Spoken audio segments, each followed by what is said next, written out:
मैं ये जानना चाहता हूँ कि ये जो सारा का सारा डिसअफेक्शन हुआ है और लोग भाग रहे हैं, ये इस वजह से भाग रहे हैं कि इनको आर्मी ने कहा है, या कि इनका जेन्युइन डिसअफेक्शन है इमरान खान साहब के तौर तरीक़ों से नहीं खुश हैं ये लोग? तो क्या वजह है, क्या वजह है कि इतनी अधिक तादाद में, इतनी ज़्यादा तादाद में लोग जो हैं वो छोड़ के जा रहे हैं? और 1 मिनट इससे पहले कि हम्म। आपका जवाब लूँ, एक बार दर्शकों को रिमाइंड करा दूँ कि यदि आप हमें देख पा रहे हैं, क्योंकि आज थोड़ा कुछ यूट्यूब में इश्यू है, कुछ लोगों को दिख रहा है, कुछ लोगों को नहीं दिख रहा है। तो जो लोग देख रहे हैं, वो सुपर चैट और व्हाट्सऐप के माध्यम से हमसे प्रश्न पूछ सकते हैं और हमें सपोर्ट कर सकते हैं जीपे और पेटीएम के थ्रू। जी।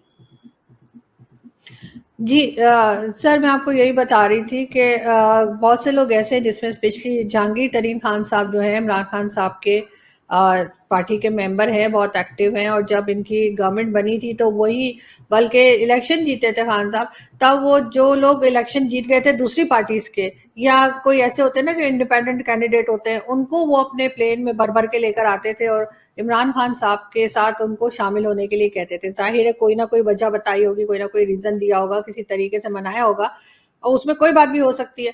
तो वो लोग आए और उन्होंने खान साहब की पार्टी ज्वाइन कर ली, और उसके बाद ये हुआ कि इनकी गवर्नमेंट बन पाई। उसके साथ ही जहांगीर तरीन खान साहब के साथ इमरान खान साहब के कुछ नाराजगी हो गई, और उन्होंने ये नहीं सोचा कि जहांगीर तरीन खान साहब बेशक पार्लियामेंट के अंदर ना हो, लेकिन 30 से 40 एमएनएज ऐसे थे या पार्लियामेंटेरियंस ऐसे थे, ऐसे हैं बल्कि, जो कि जहांगीर तरीन खान साहब के साथ हैं, हर हाल में साथ हैं उनके। वो अगर कहेंगे कि आप बैठ जाओ इमरान खान के साथ तो बैठ जाएंगे, और अगर वो कहेंगे नहीं बैठना तो वो नहीं बैठेंगे। लेकिन ये चीज जो है ये खान साहब को शायद समझ में नहीं आई। उन्होंने उनके साथ जो है वो उनके ताल्लुकात खराब हो गए, उनके टर्म्स जो थे बहुत ज्यादा उस लेवल पे चले गए जहां जाके उन्होंने जहांगीर तरीन खान साहब के खिलाफ केस भी बना दिया, उनके बेटे के खिलाफ भी केस बना दिया। तो जाहिर है फिर उन्होंने अपनी पार्टी अलग बना ली। अब उन्होंने कह दिया कि इस ग्रुप से वो अलग हो गए जहांगीर तरीन खान साहब, और कई इनकी पार्लियामेंट, इनकी पार्टी के लोग जो असेंबली में इनके साथ बैठे थे वो भी उनके साथ चले गए। एक एक रीजन तो इनका ये बना जिसकी वजह से इनकी आज ये हालत है। दूसरा, जाहिर है इस्टेब्लिशमेंट जो है वो किसी गवर्नमेंट, कोई गवर्नमेंट पाकिस्तान में 5 साल मुकम्मल नहीं करती। चाहे आप हिस्ट्री में उठा के देख लीजिए, आप मुझसे बेहतर जानते हैं कि हर कोई जो है वो 3 साल में 4 साल में निकल ही जाता है, किसी भी तरीके से जाए।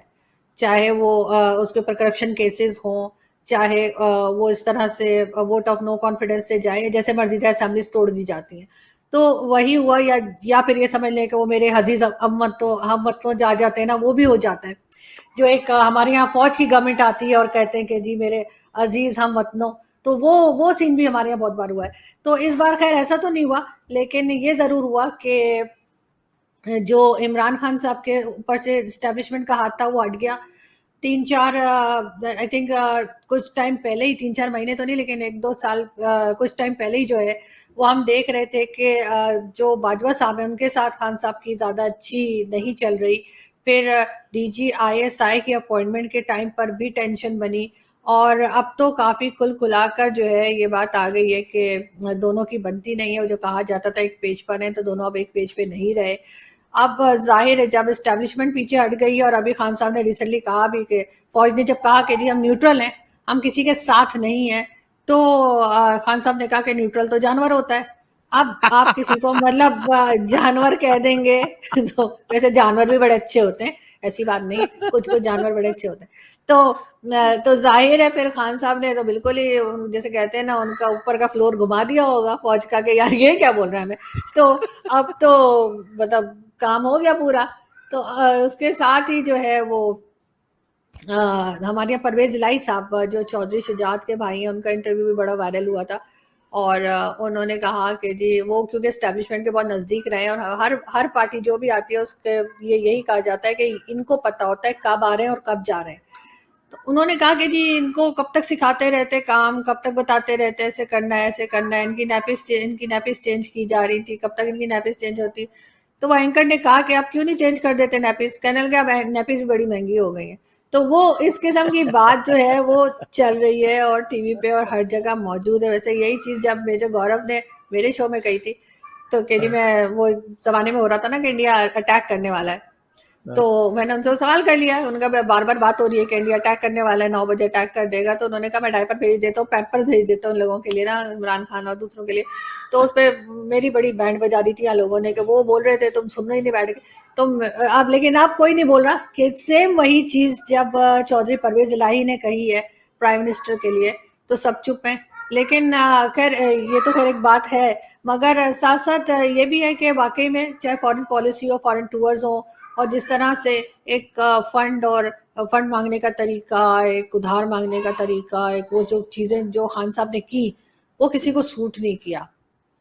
कभी कहते हैं मुर्गियां खरीद लो, कभी कहते हैं कट्टे रख लो, कभी कहते हैं अंडे जो है वो बेच दो, कभी गाय बैल, मतलब क्या कुछ उन्होंने जो है वो जाके प्राइम मिनिस्टर बनने के बाद उन्होंने प्राइम मिनिस्टर हाउस की भैंसें बेचनी शुरू कर दी, फिर गाड़ियां बेचनी शुरू कर दी, फिर इसी किस्म की कई चीजें उन्होंने की जो बहुत ही नॉन सीरियस लगी। फिर कह रहे थे कि मैं यूनिवर्सिटी बना दूंगा पीएम हाउस को, खैर वो अभी तक नहीं बनी और लोग यही कह रहे कि इनके जाने के बाद वहाँ के जो स्टूडेंट्स हैं उनको पढ़ने दिया जाए। तो वो कई चीजें ऐसी हुई हैं जो उनके अगेंस्ट चली गई, और अब जाहिर है कि फाइनली यही लग रहा है। वैसे इससे पहले भी 2 बार इनके खिलाफ जो है वोट ऑफ नो कॉन्फिडेंस की बात हुई थी, लेकिन बच गए, मगर इस बार ये ऐसा लग रहा है कि नहीं हो पाएगा। और इसमें एक चीज़ और भी फौज की बात आती है कि जनरल बाजवा का एक और एक्सटेंशन ड्यू है क्या? नहीं, ड्यू नहीं है, लेकिन एक्सटेंशन खत्म जरूर हो रहा है उनका नवंबर में। अब अगर वो लेना चाहें तो वो एक अलग चीज है कि जो इमरान खान साहब देते हैं या कोई नई गवर्नमेंट आती है वो देती है, मेरा नहीं ख्याल कि इनसे लेना चाहेंगे वो, लेकिन खत्म जरूर हो रहा है। बाकी आगे वो लेते हैं या नहीं लेते वो न्यूज अभी तक कहीं से आई नहीं है, मगर नवंबर में खत्म हो रहा है। और इसमें फैज़ हमीद का क्या एंगल है? ये भी कहा जा रहा है कि फैज हमीद को जो इन्होंने अफगानिस्तान भेजा था, जो वो वहां पे कहवा पीते हुए नजर आ रहे थे जब तालिबान की गवर्नमेंट बनी थी, तो वो इमरान खान साहब ने भेजा था। वो इमरान खान साहब के काफ़ी क्लोज हैं, और बाजवा साहब को ये चीज़ पसंद नहीं आई कि उनकी परमिशन के बगैर, उनसे पूछे बगैर जो है वो वहाँ पे चले गए, और वहाँ जाके उन्होंने जो भी अपनी एक्टिविटीज़ थी वो की।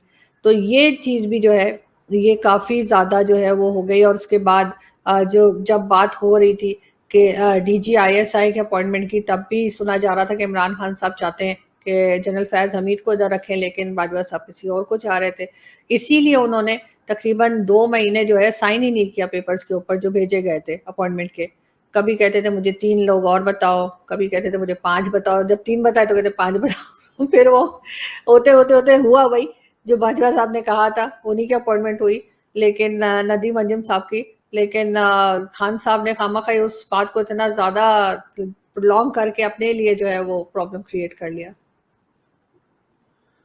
तो अब ये जो प्रोसेस इसका जो होता है नो कॉन्फिडेंस मोशन का, वो किस तरह से होता है? और ये जो अभी इन्होंने सुप्रीम कोर्ट को रेफ़र करवाया प्रेसिडेंशियल रेफरेंस से, तो उसका क्या होगा? फिर उसके बाद फिर इजलास इसका होगा या नहीं होगा? नो कॉन्फिडेंस मोशन लिया जाएगा कि नहीं लिया जाएगा? इसके बारे में क्या बातचीत हो रही है? नहीं सर, वो तो होगा, क्योंकि सुप्रीम कोर्ट ने तो उनसे कह दिया है कि ये आप लोग जो है पार्लियामेंट के इश्यूज जो है वो वहीं पे हल करें, मतलब उसमें अदालत कुछ नहीं करेगी। लेकिन साथ ही ये है कि वोटिंग होगी, और वैसे तो कहा जा रहा है कि जितनी जल्दी हो पाए कर लें, लेकिन 28 कही गई है। लेकिन अपोजिशन शोर मचा रही है कि जल्दी करने के लिए, मगर खैर लग ये रहा है कि 27 को होगी, उसी दिन वोटिंग हो जाती है, उसी दिन काउंटिंग हो जाती है, और शाम तक जो है वो पता लग जाएगा कि क्या रिजल्ट आया है। तो ज़्यादा से ज़्यादा भी खान साहब जो है ना वो मेरे ख्याल है 28 तक ही रहेंगे। और अगर इन केस अगर वोटिंग ऐसी हो गई कि जिसमें उनके पास कम वोट आए, तो फिर तो यही होगा कि वो चले जाएंगे, और ये 28 को ही पता लगेगा। अभी इनके पास मेजॉरिटी कितनी थी जब ये बनाई थी? मेरे ख्याल से 4 या 5 की मेजॉरिटी थी, आपको 172 शायद चाहिए होते हैं। जी सर, 172 चाहिए, लेकिन अभी नहीं है ना, क्योंकि इनके पास से जब 30 से 40 लोग दूसरी तरफ चले गए तो ऑटोमेटिकली इनके पास जो है वो कम हो गए। इनको अभी से पता है कि इनको वोट कम पड़ेंगे। अब ये और बात है कि इनके जो एक सेनेटर थे, वो भी थे हो गए, और वो थे इसलिए हो गए क्योंकि वो भी डिस्क्वालीफाई हुए हैं। तो उनका कहना है फैसल वाउडा का कि जी 172 क्या, हम तो 182 भी अगर अपोजिशन ले आए हम तब भी नहीं हटेंगे। तो ये तो अजीब अजीब किस्म की बातें जो इनके मिनिस्टर्स कर रहे हैं। शेख रशीद साहब का कहना है कि जो लोग चले गए इमरान खान को छोड़कर और प्राइम मिनिस्टर इमरान खान से हट के वोट दे रहे, वो पैसे बेशक अपोजिशन से ले लें, लेकिन वो वोट इमरान खान को दे दें। तो ये तो ऐसा अच्छा। ही हो जाएगा ना सर, जैसे हमने अमेरिका से पैसे लिए और हमने तालिबान का साथ दे दिया। तो ये डबल गेम जो है वो हर जगह पे अप्लाई करने की कोशिश करते हैं शेख साहब। तो उन्होंने यहाँ भी यही स्टेटमेंट दे दिया है। कई इनके मिनिस्टर्स का भी सुना गया है कि इनके 2 से 3 मिनिस्टर्स भी इमरान खान के जो हैं वो भी दूसरी साइड पे जा चुके हैं। तो ऑब्वियसली अपोजिशन ने कहा होगा जाओ तो चले गए, और अपोजिशन ही सॉरी एस्टेब्लिशमेंट ने कहा होगा जाओ तो चले गए। एस्टेब्लिशमेंट जब कहेगी इधर आ जाओ तो इधर आ जाएंगे। हमारे यहाँ तो काम इसी तरह होता है, जो लोग इतने एकदम से उठकर दूसरी साइड पे चले जाएं, चले 2 चले जाते हैं, 4 चले जाते हैं, ये एकदम से 35 से 40 चले गए। उसमें एक बड़ा फैक्टर तो खैर जहांगीर तरीन साहब का है, उनको तो ये इन्होंने बड़ी गलती की है जैसे उनको नाराज करके। लेकिन अब इस्टेब्लिशमेंट ने भी ये बात समझ ली है कि इमरान खान साहब से चीजें हैंडल नहीं हो रही, जो कि वो अपने स्टेटमेंट में भी कह चुके हैं कि मुझे गवर्नमेंट जल्दी मिल गई और मैं भी सीख रहा हूँ। मतलब आप सीख रहे, आप इधर आके मतलब क्या सीख रहे हैं, प्राइम मिनिस्टर बनके तो नहीं सीखा जाता। तो उनको भी ऐसा लग रहा है। तो जाहिर है कि एस्टेब्लिशमेंट ने इन जितने भी ये लोग गए हैं दूसरी साइड पे, इनमें से मेजोरिटी को कहा होगा कि दूसरी साइड पर हो जाओ, तो वो उनकी तो मजाल नहीं है कि वो अपनी मर्जी से कुछ करें, तो वो चले गए होंगे। वैसे भी खान साहब ने ऑलमोस्ट सबको नाराज कर दिया था, एंड रिजल्ट यही होना था। तो अगला प्राइम मिनिस्टर कौन बनेगा? शहबाज शरीफ साहब का नाम सामने आ रहा है, और अपोजिशन ने भी शहबाज शरीफ साहब के लिए कहा है, और आई थिंक शहबाज शरीफ साहब बेहतर हैं अगर उनको ले आते हैं तो, क्योंकि वो पहले भी पंजाब के चीफ मिनिस्टर रह चुके हैं और काफ़ी अच्छा उन्होंने हैंडल किया था। पुराने पॉलिटिशियन हैं, काफ़ी आजमाए हुए हैं, उनको चीज़ों का पता है कि किस तरह से करना है। और अभी फिलहाल यही बात हो रही है इसलिए कि जरदारी साहब ने भी कहा है कि हम भी शहबाज, मतलब हमसे मेरा मतलब है जरदारी साहब ने कहा कि वो भी शहबाज शरीफ साहब का ही साथ देंगे अगर किसी किस्म का ये बात हुई कि किसको लाया जाए। तो उनके ज़्यादा चांसेस हैं, लोग भी, पब्लिक भी उनको पसंद कर रही है, इसलिए कि पंजाब में उन्होंने काफ़ी अच्छे काम किए थे और इस बात से कोई इनकार नहीं कर पा रहा। हाँ, ये तो बात सही है आपकी। और वैसे भी मुझे ये दिख रहा है इस वक्त कि आप लोगों के लिए तो कम से कम जो यूट्यूबर्स हैं और जो चैनल्स हैं, आप लोग तो बहुत बिजी रहने वाले हैं 28 तारीख तक। और बहुत ज़्यादा। उसके उसके वजह से जो बाकी इश्यूज थे, खास तौर से भारत के लिए बात करते रहते थे जो सारे के सारे, मैं रोज यूट्यूब चैनल्स देखता हूँ, तो उसमें हर वक्त जो थी वो भारत से संबंधित बातें आती रहती थी। और वो सारी की सारी चीज़ें अब गायब हैं। अब तो सिर्फ पाकिस्तान और पाकिस्तान की बातें हो रही। इमरान खान साहब ने हिजाब पे भी बड़ी तजवीज़ की थी और बड़ी मजम्मत की थी भारत की। तो मुझे लगता है कि अभी तक उन्होंने हिजाब यहाँ तो कायम किया नहीं पाकिस्तान में, और भारत में कह रहे थे कि साहब कायम होना चाहिए। ये क्या बात हुई? नहीं सर, अब ये तो जाहिर है इस तरह की कोई कंट्रोवर्सी जैसे आपके यहाँ से उठेगी तो वो तो बात की जाएगी, और प्राइम मिनिस्टर तो करेंगे ही, क्योंकि हम तो दोनों देशों में यही कुछ होता है। अगर हमारे यहाँ कुछ हो जाता है, आपके यहाँ भी बात की जाती है, तो वो तो एक टॉपिक के तौर पर उन्हें कहा गया होगा जी आपने स्टेटमेंट देनी है। तो वो स्टेटमेंट उनकी तरफ से चली गई। वैसे तो बीच में आप लोगों ने एक मिसाइल भी भेजा था जो यहाँ घूमता घामता आ गया था, और उसके बाद खुद ही चकरा के गिर गया। पता नहीं आपने फ्यूल पूरा नहीं डाला था या क्या मसला था। और हमारा वाला जो था वो हमारे यहाँ से उड़ के और हमारे यहाँ ही गिर गया। वो इतना वफादार था कि उसने सोचा मैं कहीं और ना ही जाऊं तो अच्छा है। तो वो भी एक तमाशा लगा 2 दिन कि जी वो सिंध में चलाया और सिंध में ही गिर गया, और आप लोगों का यहाँ आ गया। उसके ऊपर भी बड़ा शोर मचाया गया कि जी इसकी तो बड़ी इन्वेस्टिगेशन होनी चाहिए, ऐसे कैसे इन्होंने भेज दिया। तो कई लोगों ने कहा कि जी आपने कहा कि जी हम उसको देख रहे थे कई मिनट, आप मतलब देखा आपने, पता नहीं 100 किलोमीटर दूर से वो आ रहा था, फिर वो 200 किलोमीटर हो गया, फिर पता नहीं क्या हो गया। तो लोगों ने कहा कि फिर आप देखते क्यों जा रहे थे, आपने उसको मार क्यों नहीं गिराया। लेकिन वो पता नहीं क्या चेक करना चाह रहे होंगे, या फिर हमारे पास वो सिस्टम ही नहीं होगा जिससे हम मार गिराए। हमने कहा चलो खुद ही गिर जाएगा तो सही है। वो होता है ना कि वो हमारे यहाँ बिल्डिंग बनती है ना, बहुत लंबी लंबी बिल्डिंग्स बना देंगे और फायर सिस्टम कोई होता नहीं है। तो ये होता है अगर ऊपर आग लग गई तो वो सोचते हैं खुद ही बुझ जाएगी ना, तो नीचे वाले बच जाएंगे, तो वही वाले कि हमने देखते रहे उस मिसाइल को लेकिन हमने हिट नहीं किया। तो इस किस्म की एक्टिविटीज चल रही है, लेकिन अभी यहाँ बिल्कुल इंडिया हो या रशिया हो, यूक्रेन हो, हर जगह से लोगों की तवज्जो हटी हुई है और हम सिर्फ और सिर्फ 28 का इंतजार कर रहे हैं। और रोज हम देखते हैं कि आज खान साहब ने क्या किया और आज क्या हो रहा है, तो वो एक एक्टिविटीज जो है वो नजर आ रही है और काफी घबराहट है। यहाँ तक भी बात हो रही थी कि जो लोग चले गए इनकी पार्टी के दूसरी साइड पे चले गए, उनको डिस्क्वालीफाई करा दिया जाए अदालत में जाके या किसी तरीके से, तो वो भी फिलहाल नहीं हो पा रहा है और मेरे ख्याल हो भी नहीं पाएगा। लेकिन अब देखते हैं सर, 28 नजदीक ही है।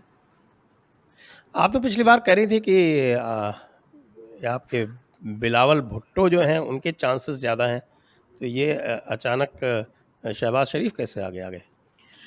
सर शहबाज शरीफ ऐसे आ गए कि एक तो उनकी जो बातचीत चल रही है, लोग आपस में तीनों पार्टीज जो मिली हुई है, मौलाना साहब की भी और बिलावल भुट्टो की भी और साथ ही शहबाज शरीफ साहब की, तो मेरा ख्याल है कि क्योंकि हर चीज जो है वो हैंडल जरदारी साहब करते हैं। अभी भी जो तीनों पार्टी साथ हुई है, जो अपोजिशन साथ हुई है और अपोजिशन साथ मिलकर जो टफ टाइम दे रही है प्राइम मिनिस्टर इमरान खान को, उसमें सबसे बड़ा हाथ जो है वो जरदारी साहब का है, क्योंकि जरदारी साहब प्लानिंग बहुत अच्छी करते हैं। इसीलिए अगर आप कभी नोटिस करें, इमरान खान साहब जो है वो सबसे ज्यादा बुरा भला अपने स्पीचेस में जरदारी साहब को ही कहते हैं। कभी उनको मतलब कहते हैं मैं तुम मेरे निशाने पर हो, कभी कहते हैं तुम बहुत बड़ी बीमारी हो, कभी कुछ उनको कहते हैं। तो ये जरदारी साहब का ही फैसला होगा, क्योंकि जाहिर है शहबाज शरीफ साहब जो है वो बिलावल से कहीं ज्यादा मेच्योर हैं और वो चीजों को देख चुके हैं। तो मेरे ख्याल से मरियम नवाज हो या फिर बिलावल हो, वो इतनी जल्दी अभी इन चीजों को नहीं समझेंगे या हैंडल करेंगे। जिस जो सिचुएशन अभी, जो डैमेजेस अभी हो चुके हैं ऑलरेडी पाकिस्तान में इमरान खान साहब की गवर्नमेंट में, तो उन डैमेजेस से निकलने के लिए या उनसे थोड़ा सा बाहर आने के लिए जो है किसी मिच्योर आदमी की जरूरत है जो अच्छे से हैंडल कर पाए। इसलिए शायद उन्होंने शहबाज शरीफ साहब का नाम लिया होगा। जी हाँ, तो बिल्कुल सही कह रही हैं आप। और एक चीज़ और भी पूछनी थी आपसे, क्योंकि मौलाना साजिद रशीदी अभी कुछ दिन पहले एक बार और आपके पास आए थे, तो उस वक्त क्या उनकी गुफ्तगू रही? क्या उन्होंने आपको किसी और खिताब से नवाजा? नहीं सर, किसी और खिताब से तो उन्होंने नहीं नहीं नवाजा, लेकिन वो उसी किस्म की, यानी मैंने उनसे कजन मैरिजेस पे बात की थी कि जी कजन मैरिज जो है वो नहीं होनी चाहिए, उससे क्यों है इस्लाम में और मना होना चाहिए। तो उससे बहुत से बीमारियां बच्चों में हो जाती हैं, कई तरह की डिजीज देखने को मिली हैं और डिसेबल और कई तरह की चीज होती है। तो वो उस पे, और फिर ये कि हम तो बचपन से भाई बहन कह रहे होते हैं ना, मतलब कजन्स को आपस में, तो फिर शादियां कैसे हो जाती हैं। तो वो तो खैर बहुत लंबी उसमें चले गए कि नहीं, वो हजरत आदम और हवा पे चले गए कि उनकी शादियां थी, तरह से तो सारे बहन भाई हैं और पता नहीं क्या उन्होंने कहानी अपनी सुनाई जो मुझे तो समझ में नहीं आई। तो लेकिन वो माने नहीं आखिरी तक, वो मेरे पीछे पड़ गए कि आपसे कौन कह रहा है कि आप कजन से शादी करें। मैंने कहा मुझे तो खैर कोई नहीं कह रहा, कोई कह भी नहीं सकता, लेकिन मैं एक बात कह रही हूँ कि अगर कोई चीज गलत होती चली आ रही है तो कहीं जाके तो उसको रोकना चाहिए, उस चीज को खत्म करना चाहिए और ऐसा नहीं होना चाहिए, कजन मैरिजेस नहीं होनी चाहिए। लेकिन खैर वो नहीं माने, किसी तरीके से भी उन्होंने मानने से इनकार कर दिया और उस बात पे अपने डटे रहे वो। लेकिन अब लोग जो है वो मुझे काफी कह रहे हैं कि इनको ना बुलाया करें, ये तो अजीब ही है और कोई बात ही नहीं मानते, तो कोई बात सुनते ही नहीं है किसी बात को, मतलब लॉजिकली तो कोई जवाब नहीं देते ना वो। तो इस वजह से जो है काफी उनके लिए यानी नेगेटिव कमेंट्स भी आए बहुत। वो तो अब आपकी बात सही है। अब मैं भी सोच रहा हूँ कि उनको दावत दे दूँ। आपने कई बार कहा था कि उनको दावत दी जाए, तो मैं उनको दावत दे दूँ और उनसे कुछ गुफ्तगू करूँ। वो मुझे भी पता नहीं क्या-क्या बताएँगे वो। अ, हिजाब के ऊपर तो वो बहुत हम्म, कह रहे थे कि साहब ये सब, थोड़ा-सा मैंने पढ़ देखा था शुरू का। उसमें मैंने देखा था कि वो हिजाब के लिए कह रहे थे कि ये सब साज़िश है। हम्म। उनको तो यही लगेगा ना सर, क्योंकि ये यहाँ के मुल्ला हों चाहे हिंदुस्तान के हों, बाकी चीजें आप जितना मर्जी कह लें कि फर्क है, लेकिन मौलवी मुल्ला एक ही तरह के हैं और एक ही तरह की बातें करते हैं और उनको यही कुछ लगता है। तो वो तो नहीं मानेंगे, जाहिर है उनकी तो अपना एक ये जैसे कहते हैं रिलीजन को ये बिजनेस के तौर पे चलाते हैं, वो बंद हो जाएगा। फिर वो तारिक फतेह साहब को भी बुरा भला कहना शुरू हो गए थे बीच में। मैंने तारिक साहब को बताया, मैंने कहा आपके ऊपर भी बड़े बड़े बिगड़े हुए थे, कह रहे थे कि आपके चैनल पे तो वो आते हैं, और उसके बाद उनको पता नहीं क्या क्या बोलने लग गए। तो वो ये चीजें जो है ना, ये उन्होंने बड़ी अच्छी हैंडल की हैं बांग्लादेश ने। उन्होंने इनको इनकी जगह पे रखा है, जो रिलीजियस है उनको साइड पे रखा है, और इनका इसी तरीके से जो है ना, वो लाउड स्पीकर जो मस्जिदों में लगे हैं वो भी मना होने चाहिए। आप इनको बुलाइए, इनसे कहिए कि जी आप लाउड स्पीकर के बगैर ही जो है काम किया करें ना, अजान दें या जो बात करनी है, जो अनाउंसमेंट करनी है वो करें। और इस किस्म की बातें लेकिन ये है जरूर कि वो भड़क बहुत जाते हैं। इस चीज का आप मतलब ध्यान रखिएगा कि एकदम ही से चिल्लाना शुरू कर देते हैं। मुझे कह वो रहे थे तो कि वो भाड़ में जाए आपका शो, और भाड़ में जाए आप, और पता नहीं क्या। अच्छा।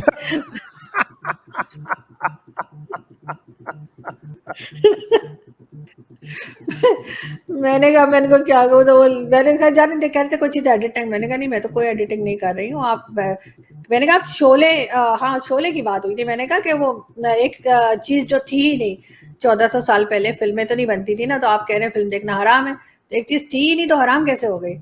तो नहीं नहीं जी, नाच गाना तो होता था। तो मतलब नाच गाना होता का पिक्चर से क्या ताल्लुक है कि आप कह रहे हैं कि फिल्म ना देखें? तो मैंने उनको कहीं कह दिया, मैंने कहा खैर आप कुछ देखें ना देखें, शोले जरूर देखिएगा, क्या पता आप जन्नत में जाए तो आपसे शोले के बारे में कोई सवाल हो। तो मुझे तो उसके सारे डायलॉग याद है, तो उस पे वो भड़क गए कि आप जन्नत में मतलब शोले की बात कर रही हैं, और फिर उन्होंने मुझे कहा भाड़ में जाए, और चैनल भी भाड़ में जाए, और आप भी भाड़ में जाए। लेकिन मैंने भी एंड तक वैसे पीछा नहीं छोड़ा, मैंने कहा जो मर्जी कह लीजिए मगर शोले जरूर देखिएगा। अच्छा, हाँ, वो शोले में होता है ना कि बड़ा अच्छा है, उसमें एक सीन आता है कि उस पूरे गांव में बिजली नहीं है वैसे। हम्म। देखिए उस गांव में बिजली नहीं है, हाँ। और ठाकुर भी जो है वो लालटेन लेके घूमता है सब जगह, और जहाँ भी है वो सब लालटेन लेके घूमते हैं। लेकिन जब अजान होती है उसमें तो वो लाउड स्पीकर से होती हाँ, और वो पानी की मोटर भी थी सर, वो जिसपे वीरू चढ़ गया था। है। हाँ, वो भी वो थी। भी पानी, खैर उस वक्त ऑडियंस सर बड़ी मासूम होती थी। हमारे जैसे लोग होते तो उसी वक्त पकड़ लेते, लेकिन उस वक्त मासूम सीधे लोग होते थे, उनको पता ही नहीं लगता था कि क्या हो रहा है। वो कहते थे ठीक है चढ़ गया, टंकी पे चढ़ गया। तो हाँ, वो लेकिन चीजें पानी की होती थी। टंकी में तो दूर से भी आ सकता है पानी, कहीं और से भी आ सकता है।